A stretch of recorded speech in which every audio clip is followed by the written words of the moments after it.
Blessed morning po mga kapatid in Pastor Jens Bach at mapagpalang umaga po at maulan na umaga at purihin po ang Diyos sa mga salita niya na pag-aaralan po natin.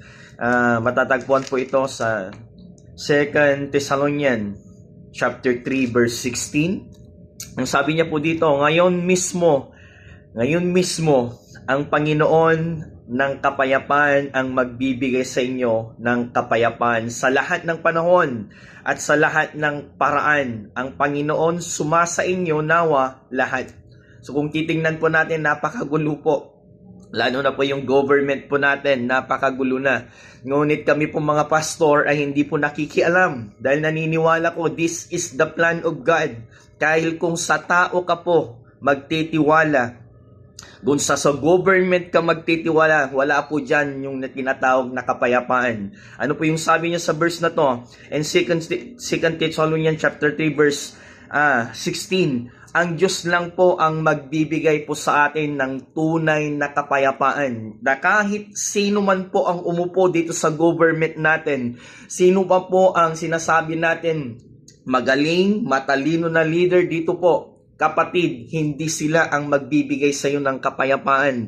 Ang tanging magbibigay lang po sa atin, mga kapatid, ng tunay na kapayapaan, ang Diyos na may lalang ng tao at ang mundo. Kaya baguhin na po natin yung mindset natin. Sometimes we trust in people. Sometimes doon na lang tayo nagtitiwala sa mga nakaupo sa government.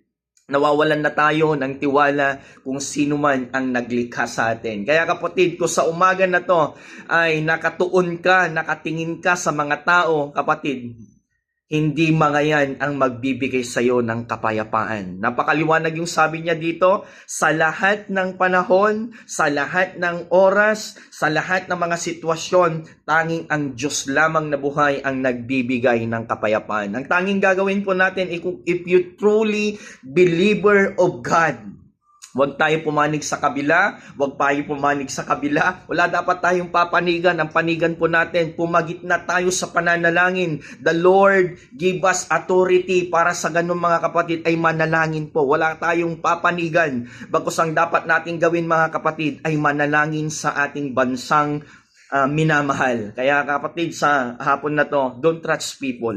People can disappoint you. Wala po tayong kung katuntentuhan kung sa tao po tayo magtitiwala. Kaya kapatid, napakaliwanag yung sabi niya dito. Kung gusto mo yung tunay na kapayapaan, tumingin ka sa nanglikha sa inyong hininga, sa naglikha sa atin. Wala lang pong iba na nagbibigay ng kapayapaan. The true relationship lang po natin sa ating Panginoong Hesus. And I pray for you, Heavenly Father, my Lord, uno na po namin pinapanalangin ang bansang Pilipinas. Dalangin po namin ng mga nananampalataya sa iyo, Panginoon, na magtulungan po kaming manalangin sa sitwasyon ng bansang Pilipinas, Panginoon. Tulungan mo po ang aming bansa, Panginoon, upang sa ganon na lahat na nakaupo ay magkaroon sila ng reunite, Panginoon. Magkaroon po sila, Panginoon, ng tunay na magtrabaho para sa mga tao po dito sa Pilipinas. Ngunit Panginoon, hindi ka namin pinangungunahan kung ito po yung your will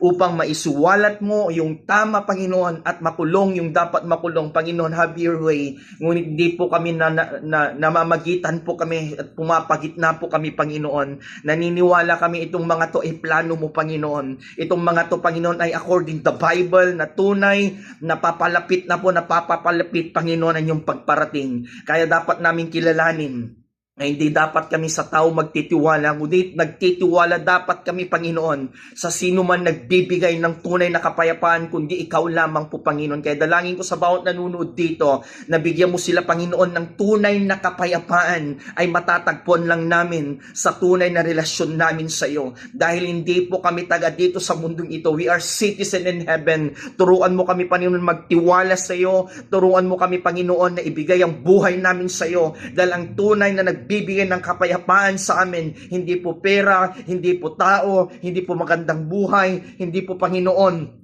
yung maraming kayamanan, magandang bahay. Ang tunay po na kapayapaan, Panginoon, ay matatagpuan lamang sa presensya mo. Kaya Lord, I pray for this government. Panginoon, ang dalangin ko, pag-isain mo sila, Ang dalangin ko, Panginoon, wala na nawa, Panginoon, ang pagkakampi-kampihan. Bagkus ang Panginoon, ang dalangin ko, magtrabaho sila, Panginoon, in the name of Jesus. Yung mga spiritual leader nila na nakapalibot po sa kanila, sa aming Pangulo, Panginoon, nawa, in the name of Jesus, turuan mo ng mabuti, Panginoon, upang sa ganon, ma-guide nila yung Pangulo po namin, na maayos po yung bansang ito, Panginoon. Either ang aming Pangulo hanggang sa aming pangalawang Pangulo hanggang sa pinakamababa, Panginoon.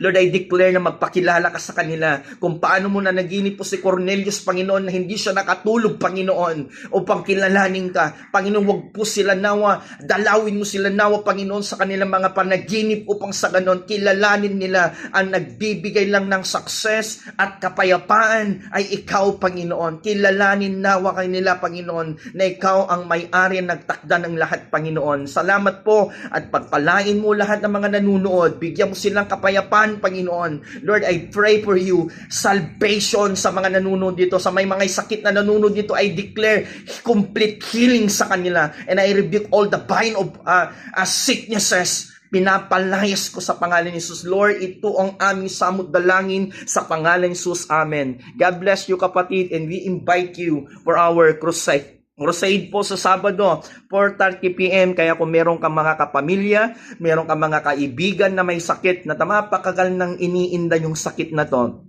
hindi yung pagkakataon mo, kapatid, invite mo siya sa aming crusade, dahil naniniwala ko kung paano nagpagaling si Lord noon. In Hebrews 13 verse 8, He is the same God yesterday and today and forever. Magpapagaling siya sa Sabado at makikilala mo siya. We are inviting you, kapatid, 4:30 p.m. sa South Elementary School. To God be the glory. God bless you all.